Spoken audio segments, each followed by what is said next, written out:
સમજણપૂર્વક વાંચ્યું હોય ને તો પછી ઊંધા જતા પ્રશ્ન આવે તો આપણી પાસે સમજણથી સાચા જવાબ આપી શકીએ. પણ કેવું થાય છે કે મેં જેટલા એફર્ટ્સ પુટ કર્યા હોય એ પ્રમાણે રિઝલ્ટ ના આવતું હોય તો થોડું. બીજી વખત વધારે કરીશું, ફરીથી કરીશું. આ તો કંઈ આવું ફેલ્યુઅર તરીકે તરફ જવાનું જ નહીં. હંમેશા પોઝિટિવ રહેવાનું.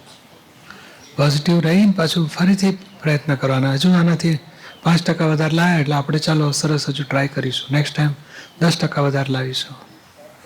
એ જ કર્યા કરવાનું. નહીં તો આ તો બધું કહે ને કે દર વખતે કંઈ આપણા ધાર્યા પ્રમાણે રિઝલ્ટ ના આવે એટલે આપણે પછી શું કરવું? બેસી જવું? ભણવાનું બંધ કરવું? પરીક્ષા નહીં આપવાના? આ વાતો નેગેટિવ પડાતું હશે. એ કેવું હોય છે કે અગર પેરેન્ટ્સના જે વિચાર્યું હોય એવા એક્સપેક્ટેશન પ્રમાણે ના આવે તો એક પ્રેશર બીજું આવી જાય છે. ના એ તો કહેવાનું મને તમે આશીર્વાદ આપો હું સારું કરી શકું. આશીર્વાદ લઈને પાછું ભણવાનું. પોઝિટિવ રહેવાનું ને પોઝિટિવ રસ્તા શોધી કાઢવાના. આ તો જરાક જો આપણે ધાર્યા પ્રમાણે માર્ક ના આવે તેથી કરીને સિટ ડાઉન નહીં થઈ જવાનું. ફરીથી ઊભા થવાનું, ફરી દોડવાનું. આપણે ત્યાં વાર્તા હતી ને પેલો કરોડિયો હતો ને તે એ ચડ્યો એટલે પડી ગયો. પહેલી વખત પડી ગયો. ઝાડ બનાવવું હતું ને ઝાડવું. પછી બીજી વખત ચડ્યો, પાછો પડી ગયો.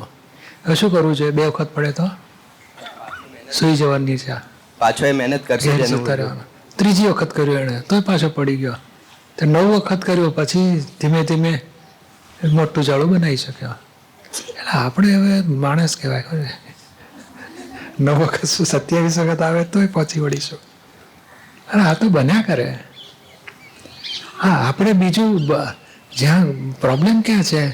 આપણે આ ટીવી, મૂવી ને ઇન્ટરનેટ ને ગેમ્સ ને એમાંથી કલાકો બગડી જાય છે એટલે ભણવાનું પછી ઓછું થઈ જાય. અને ઓછું થયું ને એટલે કહેશે મેં એફર્ટ તો ખૂબ કર્યા હતા પણ શેમાં?